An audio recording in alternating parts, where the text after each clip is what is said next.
Lo que sí afirmo, claro que lo afirmo, es que debe existir un hilo entre sí a cierta clase de mujeres, un hilo invisible a los ojos humanos que las hace formar parte de una misma especie. Yo he perdido a Elisa Miller, mi mujer. Ella se ha marchado de nuestra casa, se ha largado sin dejarme ningún aviso en la mesa o en la pared. Y entonces después de este evento, donde la amada, la pareja, se va y no deja un registro, no deja una situación lógica, se viene, digamos, pues el peligro de que la mente empiece a armar sus ataduras para generar una explicación. Y depende en el momento psicológico en el que estemos, eso puede llevarnos a un verdadero infierno. Así abre esta espléndida novela, este espléndido trabajo del maestro de hoy que vamos a trabajar, que es Guillermo Fadanelli, también un consentido de este canal. Con él es nuestra cuarta entrega. Ya tenemos aquí Educar a los Topos, Fandeli y Lodo. Los tres trabajos son espléndidos. Y este también es muy profundo, muy divertido, breve, muy sencillo, como en general es la literatura del maestrazo. Es casi, lo estaba pensando hace un rato, es casi una ensalada. Una ensalada, en términos literarios, podría resultar hasta ofensivo para algún docto y para, si yo criticara una obra y dijera que su obra es una ensalada, se podría sentir lastimado. Seguro no va a ser el caso del maestro Guillermo Fadanelli, porque justo tiene este sentido de comer literatura, de comer el arte, de un sentido vital, de comernos este trabajo que nos haga digestión, que nos nutra o que nos haga daño y que nos ponga en crisis sobre todo para experimentar la belleza de la literatura y en ese sentido también la belleza de la vida. El libro, diría Fadanelli, estoy casi seguro, es un pretexto que debe convertirse en transparencia para ver la vida con otras lentes, con otros sentidos, hacer de vez en cuando a un lado la lectura para enfrentar la vida. Y en el caso de los autores lo que hacen justamente es enfrentan esa vida y después la convierten en estas narrativas, particularmente en este caso en estas novelas, para reflejarnos lo que nosotros que andamos en la vida y de manera relativamente normal no alcanzamos a ver, no alcanzamos a detenerlos. La vida también es un andar tan veloz que el arte y en particular la literatura nos obliga a este ritmo literario, a este ritmo de lectura, a reflexionar sobre lo que somos como personas, como entes humanos, como humanidad, como cultura, etcétera, etcétera. Guillermo Fadanelli, la obra es El hombre nacido en Danzig, y ahorita voy a explicar este asunto de la famosa ensalada. Fadanelli nació en el año de 1963 en la Ciudad de México, así que ahora está rondando los 60 años, hoy que es viernes 12 de mayo del año 2023. El hombre nacido en Danzig, y esta empieza a ser esta bellísima y espléndida, nutritiva ensalada que es este libro. El hombre nacido en Danzig es un homenaje que Fadanelli hace a, eh, al maestro Schopenhauer, a Arthur Schopenhauer y iba a decir brutal, pues, su poderosísima filosofía en estos rasgos del dolor. Nunca mejor vendría entonces acompañarse en una especie espiritual o de una especie de alter ego mágico, de un Pepe Grillo intelectual que estar en el momento en que la mujer nos abandona, que la mujer nos deja, sin una nota, sin una situación lógica, casi diríamos sin un antecedente, que por otro lado incluso en el caso del personaje ya sabía, ya estaba a punto de que eso quebrara, de que esa situación se rompiera, y sin embargo nunca deja de sorprendernos cuando suceda. Bueno, pues a quien se acercará en esta especie de Pepe Grillo para su Pinocho es justamente al maestro Schopenhauer. Eh, y se va a estar refiriendo a él de una manera extraordinaria, porque no es traer un filósofo para poner citas con una especie de pseudo-intelectualismo de que yo lo he leído y ahora voy a revisar qué está pasando con lo que diría. No, es tal la lectura que el alter ego del maestro Fadanelli hace que en el caso del personaje dialoga con él. es directo, es casi un asunto como si solo le hubiera faltado que se encarnara o que apareciera cual imagen, que el personaje, el prota, lo hubiera podido ver y hablara con él. No, lo escucha, habla con él, está siempre desde la conciencia, no es ni siquiera una especie de juego místico ni nada, es simplemente qué haría Schopenhauer y entonces ese momento de detener el proceso de la vida, de detener el proceso neurótico, será justamente el que le permite a nuestro autor determinar perdón, a nuestro protagonista, determinar sus nuevos caminos y ser consciente de ese proceso. Por eso los procesos en estos personajes, por más sufridores que parezcan, son diáfanos, son transparentes, porque no están cargados de neurosis. ¿Hay dolor? Sí, sin duda. La asumen los personajes, la asumen con toda conciencia y con absoluta plenitud. Y por lo tanto tampoco hay justificaciones, no hay victimismo, casi diríamos que son personajes que dentro de su neurosis resultan ser muy sanos porque asumen con todos los riesgos, con todo el peso que la vida les manda, estas broncas, estas problemáticas existenciales.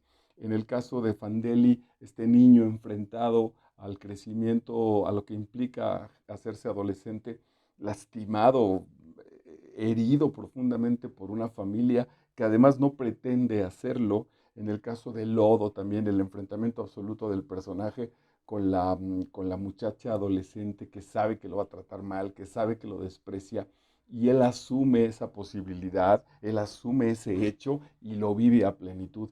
Eso es una etapa que aunque seguramente el maestro Fadanelli diría que no estaría casi de acuerdo con ella, nosotros bajo la estructura que trabajamos en las novelas en este canal, sabemos que es parte del proceso espiritual, esa espléndida conciencia que dará justamente el proceso enriquecedor de la vida para cada uno de estos héroes. En el caso de esta novela, como en muchos de la literatura de Guillermo Fadanelli, estos antihéroes, ¿no? Pero bueno, esas son etiquetas que en realidad en nada ayudan a la hora de enfrentarnos directamente al libro. Entonces, habrá algunos elementos importantes. Esta voz con la que dialogará nuestro personaje, que es el hombre nacido en Danzig, así lleva el título, así se llama la novela, que es el mismísimo Schopenhauer. Las referencias al aprendizaje que tuvo en la vida práctica nuestro personaje como miembro de un equipo de básquetbol, donde aprendió una socialización seria, una disciplina, una ayuda desinteresada por los otros, esta negociación entre el ego y los otros para alcanzar metas generales. Llego más lejos si soy parte de un buen equipo que si soy un absoluto individualista. Cuando soy un absoluto individualista en la parte de un equipo, particularmente en un equipo deportivo, eh, casi juego en contra de mis propios compañeros. Bueno, el básquetbol, la filosofía de Schopenhauer y este tercer elemento, pues la conciencia del rompimiento, las mujeres, ¿qué son las mujeres en la vida de un hombre? Sobre todo, ¿qué fueron? ¿Cómo nos relacionamos con ellas? Si hay un tipo que las une a ellas, este hilo invisible que las une y que es invisible a los ojos del hombre, que las hace formar parte de una especie y él reconoce que ha perdido ese proceso. Bueno, en estos tres grandes elementos de esta maravillosa ensalada que es esta novela, con profundas reflexiones muy juguetonas, como es una característica de la novelística del maestro Fadanelli, es que nos vamos a este agujero profundo de la existencia y este agujero profundo de qué soy, qué quiero ser, qué hacemos, qué es la vida,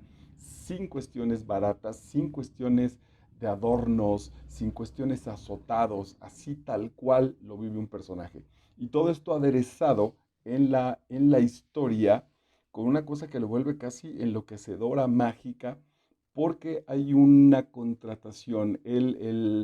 Esta mujer deja a nuestro protagonista y el protagonista contrata a un detective para estar atento de los movimientos que hace Elisa Miller. Y al final de la novela nos enteramos que también como una especie de este gran juego que sucede en la película del Club de la Pelea, donde al final nos enteramos que este detective lo único que ha hecho es cuidarlo a él mismo y entonces se redondea, se cierra este círculo del viaje heroico, simbólico, que no sé si el maestro Fanelli lo propone así, pero que se puede leer perfectamente en la novela. El rompimiento con la parte femenina nos va a dejar desnudos y así arranca la novela. Un Adán y una Eva en el cual Adán es expulsado de este paraíso de comodidad y de confort que hasta ahora vivía, para enfrentarse a esos fantasmas que han estado atrasados, que hemos dejado en el cajón y que no hemos resuelto. Uno de ellos importantísimo, como en todo el camino del héroe, el asunto de la niñez. ¿Quién me formó? ¿Qué dolores traigo desde atrás? ¿Qué perspectivas no he modificado por las cuales sigo teniendo los mismos resultados? Una de estas búsquedas importantísimas está en el razonamiento interpretado, pues, su significado aquí por el hombre nacido en Danzig, que es el mismísimo Schopenhauer, y bueno, pues esta lucha, además de manera práctica, corporal, física, representada por el deporte, en concreto, pues por el básquetbol. Y vámonos, pues, arranquémonos con la segunda nota de este espléndido libro. Dice, la emoción de las mujeres palpita y crecen cuando escuchan palabras de amor. Es verdad, y se conmueven hasta las lágrimas, cuando su amante jura pasión y fidelidad eterna. Pero en cuanto seca sus lágrimas y los días pasan, regresan a su cotidiana eternidad, y ninguna palabra de amor las convence de que no están frente a un estúpido. Es decir, según la experiencia de nuestro personaje, él ve a las mujeres así, capaces de vivir, de escuchar estas palabras de amor, de conmoverse hasta las lágrimas y de vivirlas con honestidad en ese momento. Pero una vez que están recuperadas de esa emocionalidad, si antes de esta punta emocional que vivieron, asumieron que somos unos estúpidos, no hay manera de sacarlas de ahí, ¿no? Podrán regresar medianamente a intentar como volver a pisar ese terreno, pero de verdad esto ya lo he vivido, seguramente tú también, eh, ya no cambian su percepción. Una vez que ellas definieron que yo como su pareja soy un loser, un perdedor, un traicionero, un lo que quieras, son capaces de vivir hasta este punto álgido las pasiones con toda sinceridad, porque no está diciendo que nos engañen, pero el concepto ya no lo modifican. Insisto, estoy hablando de la experiencia como tal que nos transmite la novela. Y en esa, ante esas situaciones que el hombre de manera cotidiana, psicológica, se pregunta qué hay que hacer, pero en lo profundo, en el ser, en lo metafísico, también ahí vienen las preguntas en este sentido mucho más trascendentales, mucho más trágicas, clásicas, diríamos, de la tragedia griega, de los caminos heroicos, porque es ahí donde nos preguntamos también sobre el sentido existencial, sobre el sentido de la vida, a partir de vernos lastimados por la herida de una mujer que nos ha abandonado, que no dialoga y que tiene estos comportamientos según nosotros mismos. Y entonces se echa a andar todo este mecanismo de la búsqueda del detective, de las citas del mismo Schopenhauer que suceden en nuestro interior, ese interior que está perfectamente relacionado con lo que está viviendo en el exterior de su piel, en el afuera de su cuerpo, digamos. La ira es lo único honrado que soy capaz de expresar, le dije, porque hablaba yo como una bestia, ¿por qué hablaba yo como una bestia trágica y solemne? ¿Quién carajo me había enseñado a ser yo? Es el gran cuestionamiento, digno de el Hamlet. Absolutamente. La ira es lo único que soy capaz de expresar porque ahí estoy por entero en esa sensación, en esa emoción. ¿Por qué hablaba yo como una bestia trágica y solemne? ¿Qué historia me he ido contando para a partir de esa ira o de ese dolor intentar reproducir esta especie de vocación trágica, ¿no? Pensaríamos también en el maestro Unamuno, esta vocación de tragedia que, nada, bueno, solo me traigo un poco el texto para acá, o esta voluntad del maestro Schopenhauer, justo este ser representado, soy esa representación de ese ser metido en esta voluntad de existir, en esta voluntad vital, en esta voluntad, por otro lado, de sufrir, ahora representada por el rompimiento de la pareja, de la mujer que se ha hecho un lado, de esta parte femenina que se ha quebrado en este ser integral. Y entonces se cuestiona sobre lo anterior, que eso es fantástico, quedarnos desnudos absolutamente de nuestros sostenes existenciales que nos han dado estos resultados negativos, entre comillas. Y la gran pregunta, ¿quién carajo me había enseñado a ser yo? Las mujeres se van aunque se queden. Esto es bellísimo. Las mujeres se van aunque se queden. Lo sé. Pero esta, hablando de Elisa, de su pareja Elisa Miller, pero esta se fue doblemente. Se marchó y se marchó. También me suena a las canciones de Sabina, ¿no? Esta que da un portazo y me tiró dos besos, uno por mejilla, un beso acá y un beso acá y se fue. Las mujeres se pueden quedar, pero en realidad se fueron hace muchísimo tiempo, hace quién sabe cuánto que no están, aunque físicamente las podamos ver eh, eh, caminar cual fantasmas rulfianos en medio de nuestra propia existencia. Pero esta dice, se fue desde el rompimiento como tal y también físicamente se fue, ni siquiera me dejó con el consuelo de su cuerpo, de por ahí algunas noches traicionadas, de su presencia física como tal. Debiste corregir lo que aprendiste de niño. Es posible que seas un conservador. Estas crisis justamente van a provocar estos cuestionamientos. En su viaje de conciencia, algún personaje, posiblemente haya sido el detective, le dice, debiste corregir lo que aprendiste de niño. Es posible que seas un conservador. Es este mundo eh, eh, maravilloso y calidoscópico, con situaciones del pasado que todavía se vierten en el presente. Hace muy poquito me preguntaban unos alumnos en la escuela si yo todavía era si yo era un patán. Así me lo preguntaron. Profe, ¿usted es un patán? Y yo les dije, en este momento creo que ya no. Es más, no. En este momento ya no soy un patán, pero tengo todavía cicatrices, heridas, huellas de la batalla de patán. Esta herida es solo viene de haber sido un patán.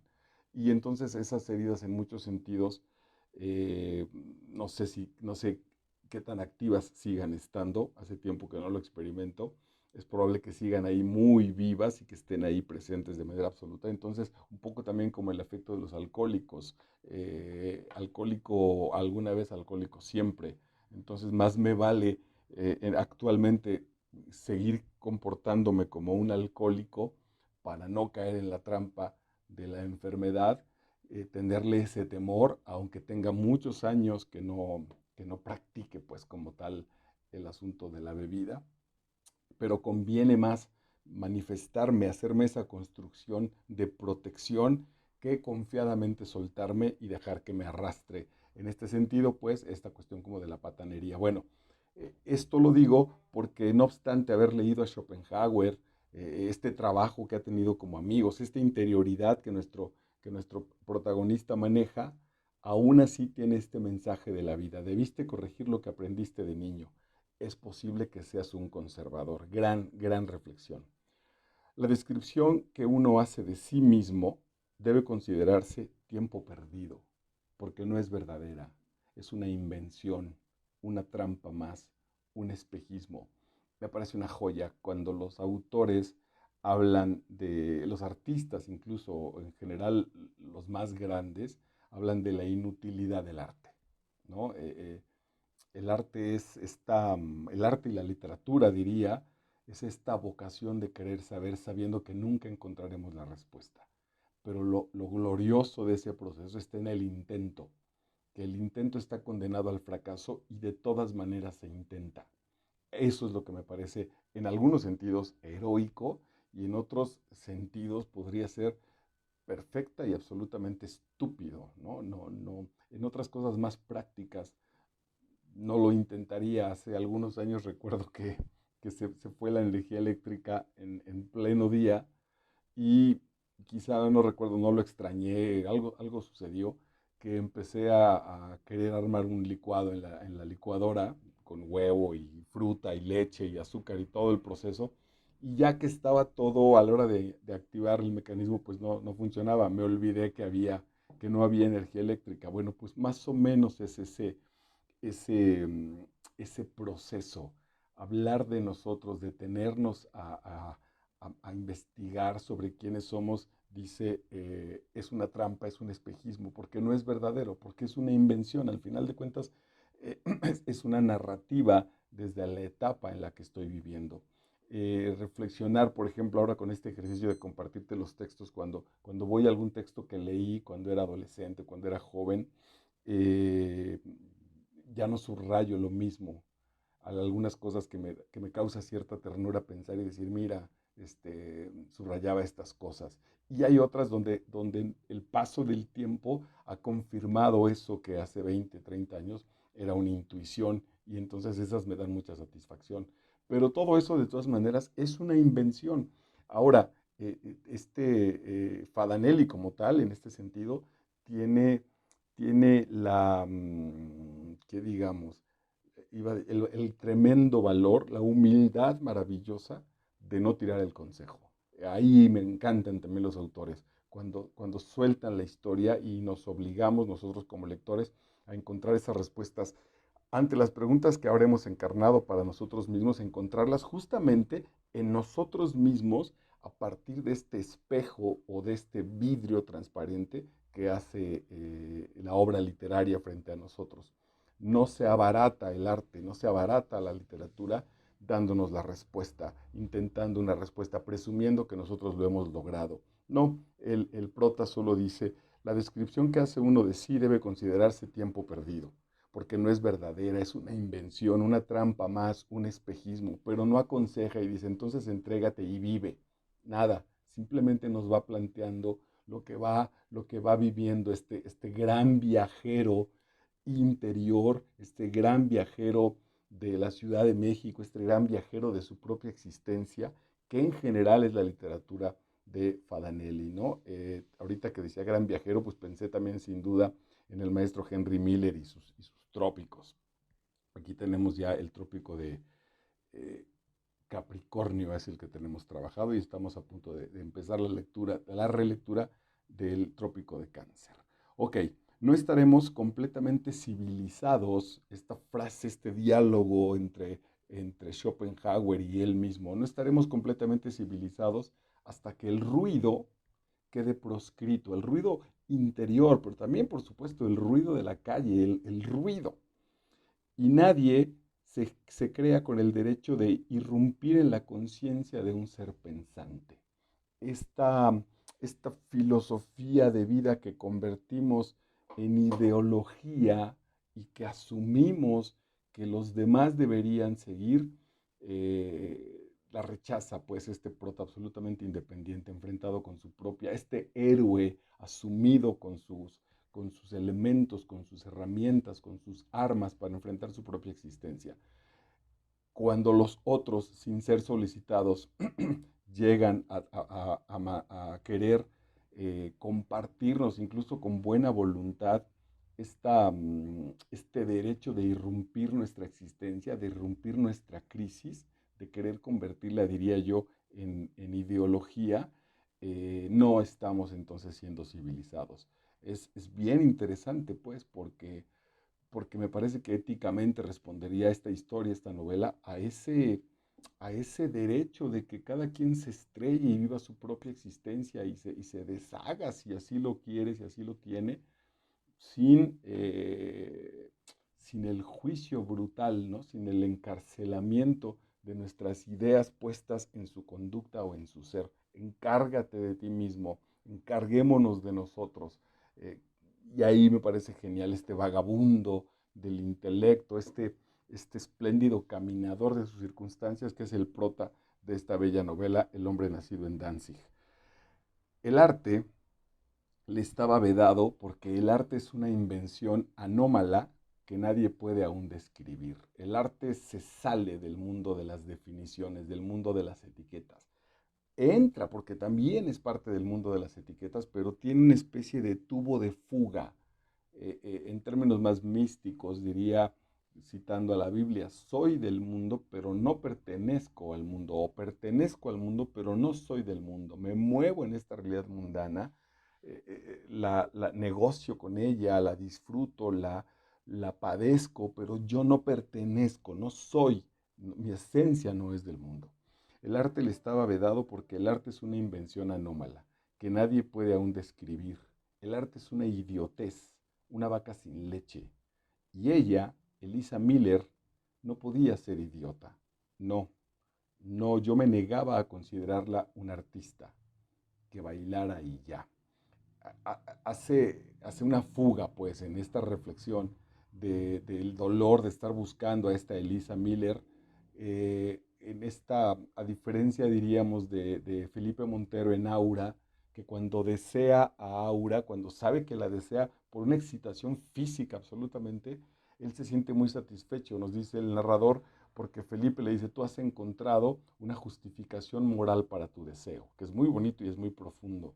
No acepta Felipe Montero su deseo bronco, su deseo natural, físico, de querer tocar, de querer entrar en el cuerpo de Aura, y ya, así como un deseo, como este llamado a esa carne que se pasea frente a nosotros, si no nos hemos generado esta historia para encontrarle una finalidad ética, moral, y entonces justificar nuestro deseo, que en otro sentido sería romantizarlo, quizá en el sentido más limpio, crearlo amorosamente para canalizar ahí la energía física, la energía sexual como tal. Es muy válido, insisto, es muy hermoso, pero aquí la gran reflexión está en que ese deseo puede aparecer sin que necesariamente implique la cuestión moral o la cuestión amorosa. Simplemente allí está y nos explota en la piel y nos explota enfrente. Y él se niega en este proceso de revisión de sus personas alrededor porque él dice, ok, yo conocí a Elisa Miller bailando en un antro y ya, bailaba en un antro y ya. Ese es como tal, como el hecho real. ¿Qué historia me armo? La saco de ese antro del mal, es posiblemente una prostituta, se está vendiendo, o no, solo baila y le pongo una etiqueta moral, o juego al ser libre y entonces no me meto en su existencia en ese sentido. Todos esos son los cuestionamientos que vive nuestro personaje, como te lo he dicho desde hace un rato, pues mezclados en esta maravillosa ensalada por el gran elemento que atraviesa la historia de esta novela, que es el hombre nacido en Danzig, que es el maestro Schopenhauer. Mi pregunta, por lo tanto, es la más ingenua de todas las preguntas que pueden hacerse en todos los idiomas. ¿Por qué se me hace sufrir si yo no pedí nacer?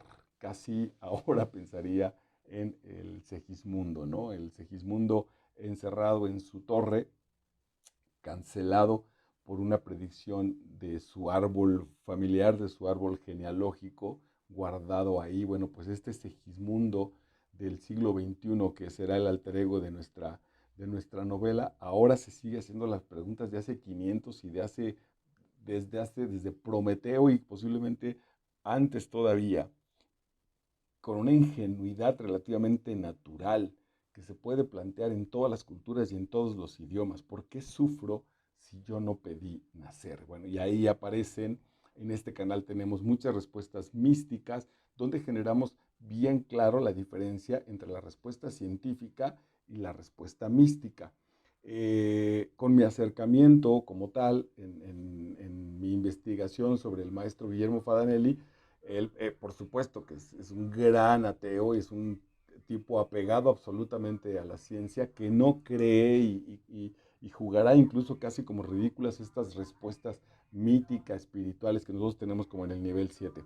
Incluso voy a agregar una más, que es que él asume esta cuestión. Claro, me parece genial su respuesta que dice, es que yo voy a la filosofía y leo a los grandes filósofos, los he leído desde los griegos hasta los más recientes. Es que tenía el nombre del el Dasein, ahora me acordaré, Nietzsche, etcétera, de todas estas, de todas estas stars de la filosofía, dice, yo voy a ellos, pero los leo como novela. Es genial en eso, Guillermo Fadanelli. Para mí, entonces, sobre todo pensaría pues en las de Nietzsche, Zaratustra, o la crítica de la razón pura de Kant. Es casi imposible concebirla como novela, pero Fadanelli lo hace porque sabe que son ficciones, porque sabe que son narraciones y que son inventadas, y que nosotros intentamos generar este espejo mental a partir de lo que vemos. La ciencia intentará apegarse y que corresponda con sus verdades, y la filosofía, al final de cuentas, no deja de ser interpretaciones, jugadas en el territorio de lo verdadero que ha implantado la ciencia, pero al final de cuentas no dejan de ser interpretaciones, no dejan de ser narraciones puestas por nosotros mismos.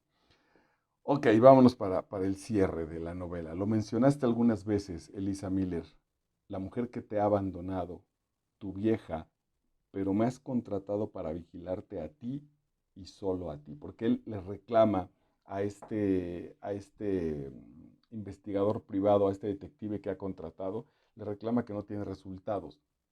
Y el detective, bueno, pues un poco le da alas y le dice, tú tranquilo, ella está en su propio rollo, tú a lo tuyo. Y es casi al final de la novela que encontramos que esta proyección puesta en un detective, al final de cuentas, está siendo, lo contraté a ese detective para revisarme a mí. Esto es muy profundo.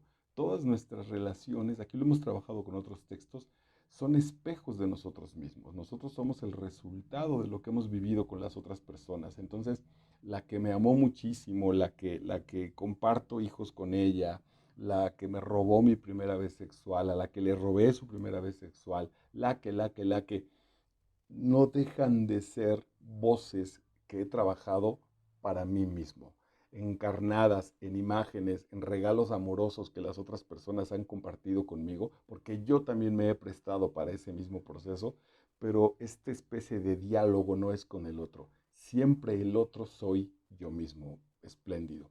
Y bueno, vamos a cerrar, eh, sin dejar la brutal, no la brutal, el deseo más profundo de que leamos con todo ahínco y con toda pasión a este espléndido autor que es Guillermo Fadanelli.